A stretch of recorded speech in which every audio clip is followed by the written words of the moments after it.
What's up, guys? So this is a day after that dunk session video from yesterday. That dunk session didn't go well at all. I just felt like I should have taken another rest day maybe and just worked out before having another dunk session. But today is just going to be a workout day. I'm going to do some stuff to get my knee to feel better. I'm going to do some Romanian deadlift stuff, some single leg stuff, and then some other jump exercises. So I'll see you guys in the gym. Just walking out from my car right now. My hips feel pretty sore and tight, so I'm gonna do some stuff to open those up. Alright, so I'm actually going to do this video a little bit differently and walk you guys through what I did on screen and actually make pauses throughout the workout. Just kind of talk through some of the movements and kind of how I think about going through these workouts. So with this warm-up that's going on the screen right now, I start off with karaoke. Now, again, like I don't really have a set routine that I go through for my warm-ups, just something to get my hips activated. Actually, before I walked in here, I was thinking, or I said in the clip before this, that I was going to come in and do some type of hip opening workout, and my friend was here and actually wanted to do the same thing. So when I got there, we just started doing this stuff that you see on the screen. Now these are side-to-side shuffles. As you can see, I'm pushing out. So once that outside foot gets back to the middle, right about here, I'm pushing the opposite leg, in this case the left leg, out as far as I can and really trying to reach with that leg that's pushing out. So after that movement, we went into power skips. Now here I'm working with my opposite hand and my opposite knee.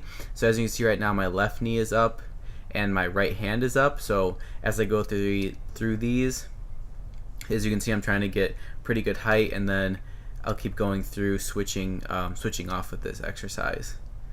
And my friend also did these with me too. This is a funny scene right here because he just wanted to be more explosive with the exercise, and he saw this box in his way, and this box probably weighs about 40 pounds, so just wanted to move it out of the way. There we go. It's out of the way now. Alright, so after that we moved into one more set of the power skips. Again, just kind of slow it down for you guys. Opposite hand, opposite knee, and then as soon as the right leg in this case touches, I'm focusing on going down with my left leg and then exploding back up. And after that we did back pedals. With these, I just kind of threw these in as a random exercise. I haven't done them. Back pedals to a sprint.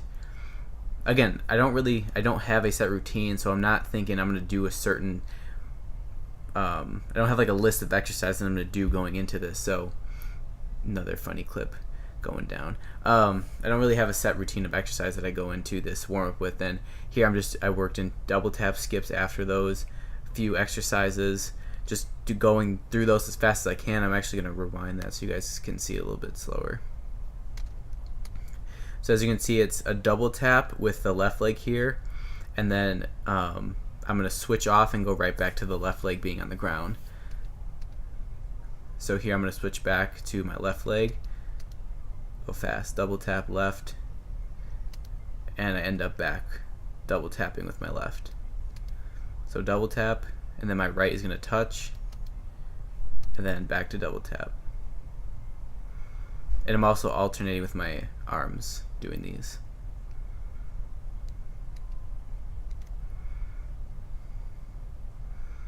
Speed through this. He didn't give up, see? He went through that like 4 times, went back, and then we moved on to lateral bounds. Now I like to do these 2 different styles. I like to do zigzag bounds, which is what's going on the screen right now, and really try to absorb the landing. So here I'll try to stick the landing and then push off as far as I can get, absorb it, push off, hold it for a second, keep my balance, push off, and keep going through that.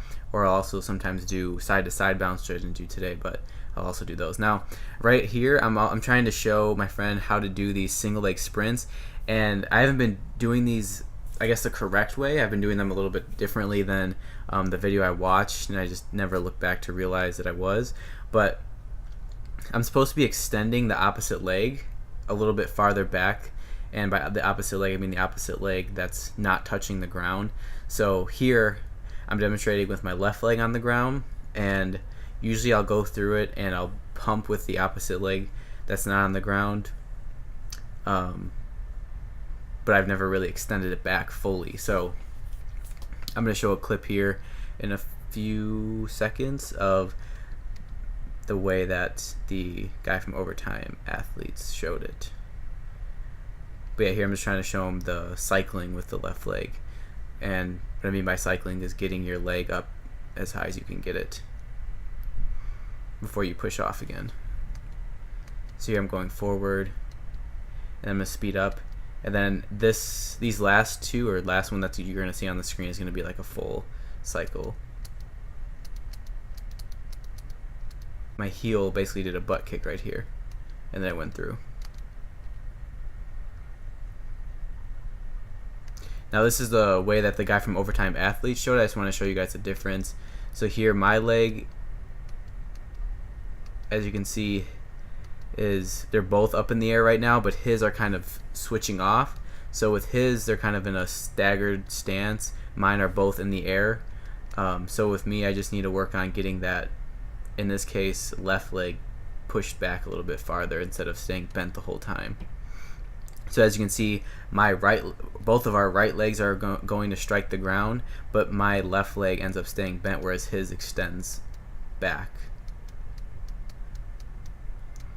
So with me, I didn't extend my left leg back like he did. And then these I also worked in just sprints with no hands, just to kind of focus on using your hips and your legs. So yeah, just taking away arms here. And then after those warm-up exercises, that was all like a hip opening type of warm-up. I moved into these medicine ball slams against the wall. And with these, I'm really trying to control the twisting aspect. So as soon as the ball is at this position that you see on the screen, I'm working on trying to get it, I'm trying to work to throw it right back against the wall as fast as I can. So here I kind of lost balance a little bit because the ball went in front of me and I had to kind of regather myself, then swing down and throw it back. But usually I just want it to be a fluid back and forth like this.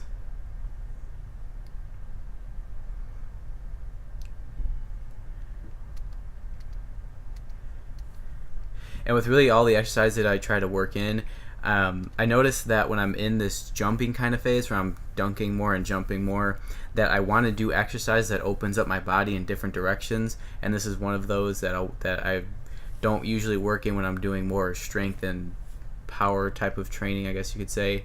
But I just feel like when I'm jumping a lot, that my body like gets stiff and sore just from the force from landing and jumping so much. So when I do work out, I want it to be more of like a stretch. I want my body to feel open. I think that's why I've been feeling some knee soreness, because again, from that landing, I just feel like it's really hard on your body, really hard to recover from that, and it takes longer to recover from that than just from like a normal lifting exercise where you're just lifting maybe even heavier weights or something. So when I do these exercises, I'm really focusing on trying to stretch and open my body up in different directions. So when I jump, so just to maintain it, so that when I do jump again, hopefully it feels a little bit better. Yeah, really it's just trying to get back to getting my body in the right shape to handle jumping. So in this direction, this is my weaker direction. I noticed that when I was twisting to the left here, I didn't have as much power going back up against the wall, and I even lost it a couple times through this. But I think this was one of the clips where I pretty much got it all the way through. But when I was doing the left side, I just felt like it was a lot slower. So I want to focus on doing more left side focused stuff, so that way I'm again trying to equal out my body, equal out my weaknesses, just to help me when I'm jumping. Now this was a really good exercise when I just talked about stretching. Now this one is pretty much a weighted stretch, just basically an exaggerated hamstring stretch or single leg Romanian deadlift. I think this is a 32 kg kettlebell, so I think it's like 60-ish pounds. But I'm standing on a box too, just to kind of get a even deeper, fuller stretch in my hamstring. And this is my left leg. And I noticed that when I was using my left leg, or when my left leg was planted on the box, that it was a lot harder to go through this movement and get a deep stretch compared to my right leg. So I think some of my knee pain is actually from my hamstring being tighter on my left side compared to my right side, and I think that's also why I freeze it right here. That's also why my right leg isn't as straight up as I would want it. So it's kind of, if I can show with my elbow, so it's kind of, you can see my knee on the screen right now, it's bent like this. Ideally I'd want it to be sticking straight out like this, and I think part of the reason I can't get it to straighten out is because my left hamstring is too tight, so I can't push it out farther. And it can also be because that my right hip is tight too. But going through these, like I said, it felt like it was mainly in my hamstring. So yeah, I'll really go through these slow. And today, as I'm recording this, my hamstrings and my glutes and everything feel super sore from this. But it's like a stretch sore. It's not a sore where I feel like I just completely destroyed my body, like I usually feel from jumping or dunking or playing too much basketball. But yeah, here I just go through these pretty slow. Really try to exaggerate the movement. So right here you can see I'm just like holding this single leg position just as like an isometric, just to hold it. And then here, this is my right leg. You're going to see I can get my left leg a lot higher, again because I think my right hamstring has a little bit more flexibility than my left side, and I don't have any knee pain in my right side, so I think that could be a reason why I don't have knee pain on that side, but I do on the other side. Again, with all these movements, I'll do some weird stuff sometimes just to try and play with the movement and see if I feel anything different by kind of adding my own twist to the movement. I won't always do stuff I see on. I won't always do exercise that I've seen before. Sometimes I'll add in random stuff that I don't really know how to explain, or I don't have like a reason to tell you guys why I'm doing it. Sometimes I'll just try it, just to try it. And this is a better angle to see that positioning on my left compared to my right. So this is the side where I have more knee pain on my left knee. So as you can see right here, my right leg is not as straight as I would want it. So like right here, I want to be completely horizontal. Like I said, I want my knee to be completely stretched out, and my upper body to be in line with that. You'll see one towards the end of this complete set where I try to push it out on purpose. I think it's this one. Yeah, I try to push it up a little bit farther just to get it more of a stretch and kind of force it. So right there, that's when I try to push it up and hold it. Then my right side again, it just looks more fluid. It just looks easier on this side compared to the other side. So going through this, felt like I had better balance on my right leg. I was able to extend my left leg out farther. Just overall felt a lot better, and I did another left leg one just to show you guys for comparison. Like I said, since my left side is the side that has more knee pain, or since I have more knee pain on my left side, I was really exaggerating the movements on my left side compared to my right side. So that's why I ended up doing another rep with this on my left side. I held the stretch longer on my left side when I was going through these, and basically just really wanted to hone in on that side instead of my right side. Not to say I wasn't focusing on my right side, but just left side I was focusing on the stretch more because I felt how tight it was going through this. And then I also, after that, I worked in these side lunges, and these I've just started to incorporate. I think this time last year I might have started doing these too, but again, when I'm going through this jumping phase, I noticed that I want to do more side to side movements. I want to do a variety of movements that kind of push my body in different directions because of the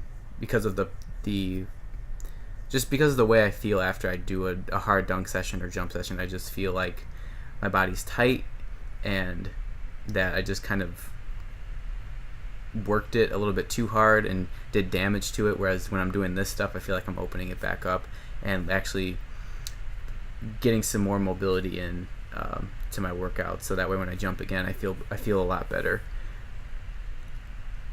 and stronger going through it. So with these I increased away from 40 pounds to the 60-pound dumbbell or kettlebell, and then just focusing on, again, getting a deep stretch on each side. So here, as you can see, I get a little bit lower on my right side and then back to my left side. I'll go back for that clip. So this is my right side and then my left side. Oh, didn't get it. Then my left side, you could tell I just don't get as deep on my left side compared to my right side. Like, it just looks like, and it felt like going through this that it was just harder to sit as low into the, I guess you can call it a stretch, or into the lunge on this side as it did my right side. And I could just push out a lot farther. So after that movement, this is like a full body explosive movement. I just threw a 16-pound medicine ball as far as I could, and then just did various movements. So this time, when I was bringing the ball back, I just did a backwards walk, and then after that I loaded and kind of hold it for a second just to make sure that I'm fully in balance and stabilized, and then I'll go down fast and throw it back as far as I can, or as hard as I can. And then after that one, bringing it back, I did side to side walks, kind of similar to band. It felt kind of similar to band walks when I was holding it over my head and doing this. So again, just to open up the hips and reach. I was focusing on reaching out with whatever leg was leading. And then this will be the last rep of these. I did 2 sets of these. I recorded one full one to talk through, but I ended up doing 2 sets of these. And then after each round, or after each set of those, I would go into these landings. Now with these landings, these 2 boxes put together are about 35 inches, I think. But the reason I do these is to really focus on absorbing the landing from falling from this height, but taking the pressure off my knees. So when I'm landing like this, I feel virtually no pressure in my knees because I'm focusing on bending at the hips and really absorbing the ground through my hips and my glutes and my hamstrings, rather than the pressure going to my knees or my quads. So that's why I'll hold it for a second, and I'll try to land as light as I can. So I'm really not stomping. I'm just landing as softly as I can, so that way I'm working on absorbing the landing instead of just doing it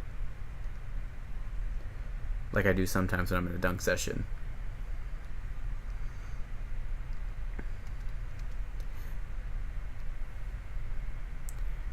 So right there, I'm just letting my foot dangle off, as you guys will see.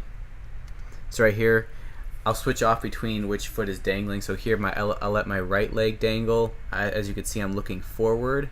I'm not looking down to prepare myself to land. I'm forcing myself to have to really absorb the landing right away instead of preparing myself for it. So looking straight ahead, letting my foot dangle, then just dropping and absorbing with my hips and my glutes. And I think I'll go through one more here. And this is another one that I like to do with single leg, because when I go through this with my left leg, which is the leg that I have knee pain on, that usually feels weaker when I go through exercises, it's just making sure I'm putting weight on that leg, and I'm putting it through maybe what I don't put it through when I'm dunking, because I'm constantly landing on that leg and not bending it. And I think it's one of the issues with how I land, is that sometimes I'll just stick my left leg down but I won't bend, and here I'm just trying to teach myself to absorb the force through my hips and my glutes and not just stick my leg straight down and have it go to my quads, or just not absorb it properly. So again, with these, I'll try to stick to landing, similar with bounds, really similar with any jumping exercise I'll do. I'll always try to absorb the landing, or at least try to push off and go into another jump when I'm doing exercises. So that way, hopefully, it has some carryover when I'm actually jumping.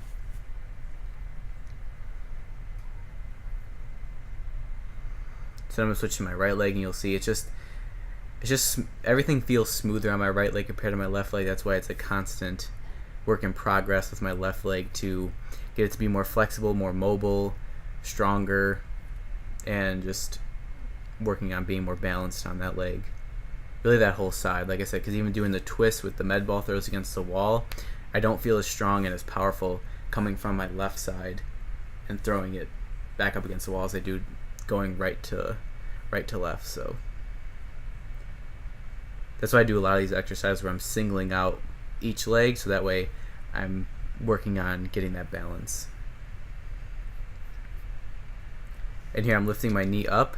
So this is actually an exercise that I saw from Joel Smith. He has a page called Just Fly Sports, and he did them in this variation where he lifted his knee up and then came down and absorbed it. I think it's just increasing the height at which your leg is dropping. So instead of just letting it free fall, it's free fall from the height that I have the box at.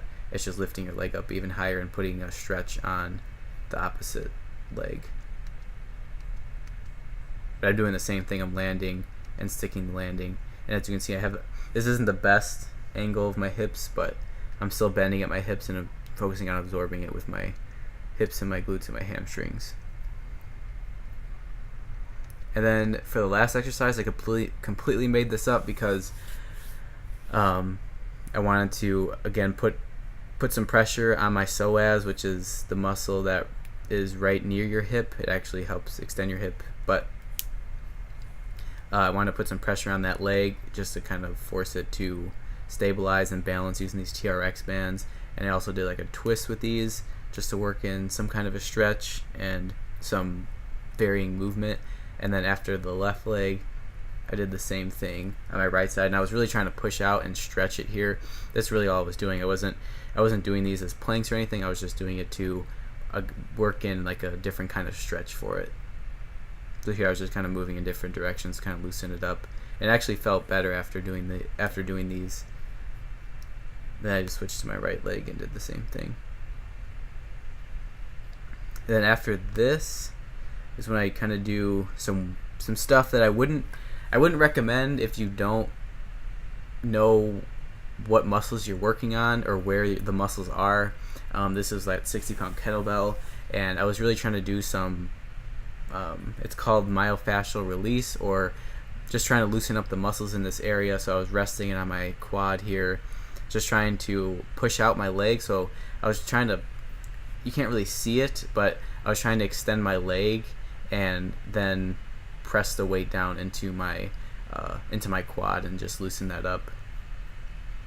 And then after this spot, I kind of moved to areas where I felt soreness. So this is another muscle that would get stressed when you're landing, for me at least, because I kind of looked into this, and when I noticed that when I land with my leg straight, that and I don't bend my hips, that this muscle is probably getting most of the force, which is, it's called your TFL, or tension fascia latae muscle. It's right at the top of your hip, or right where that kettlebell is. So I was working on that, trying to loosen that up, and then after that spot, I just kept moving down my quad. This is another quad muscle, your VMO. And then I also worked on my psoas here, which is again that muscle.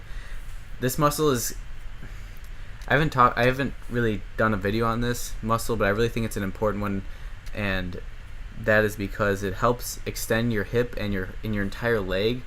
And it's one of the first muscles that actually helps do that, because it actually connects to the top of your quad and attaches to your hip, and your lower back. So if this muscle is tight, it's an easy one to miss, because it actually sits underneath your abdominal region. So it's like in between your spine and your abdominal region. So you kind of have to feel for it. The way I feel for this is I'll kind of push my toe into the ground. So my left, right now it's my left leg. My left toes are on the ground. So I'll kind of push into the ground and then feel for a muscle to kind of pop up. And then once I feel that spot, that's the muscle kind of, I'll just kind of sit into it until it loosens up, and I'll try to again extend my straighten my leg as far as I can get it, and then just work on kind of moving it a little bit just to feel for tight spots, and then again work on straightening my leg as much as I can, feeling for the tight spot, letting it sit there until I feel it kind of release. But yeah, some of the stuff I'll probably make more videos on in full, but that's just kind of some of the stuff I go through that I haven't really showed in other videos in the past. For you can't, I mean, not really foam rolling, but for stretching or muscle loosening. And then I finished with the this back bend stretch. This is another good one for your psoas and just for your quads and really the entire front of your body and your chest and shoulders. So that's pretty much it for this commentary. I finished off with kind of how I felt going through this and how I felt after this. My knee feels a lot better today. Like I said, I'm still sore from this workout that you guys see on the screen, but like I said, it feels like I opened up my body. I feel stretched. I feel like I'm actually looser than I was going into it, even though I'm sore today, but I feel good. So I feel like this next jump session should be a lot better than the last video. So thank you guys for listening. Let me know if this was helpful, and I'll see you guys in the next one. All right, so just walked out of the gym. Now the goal with a lot of these workouts is really nothing other than to leave the gym feeling better than I did going into it. So what I mean by that is having my knee feel better after the workout than it did going in, which is how today went. So overall it was a good workout. And really it's not even just my knee, but really just walking out of the gym and feeling like I have more energy, like I feel like I'm actually benefiting my body more than hurting it, and more or less preparing it to take on the forces from jumping and landing and all that stuff. So yeah, just working to get my body stronger, back up to that prime level as I talked about in the last video. But that's it for this one. See you guys in the next one.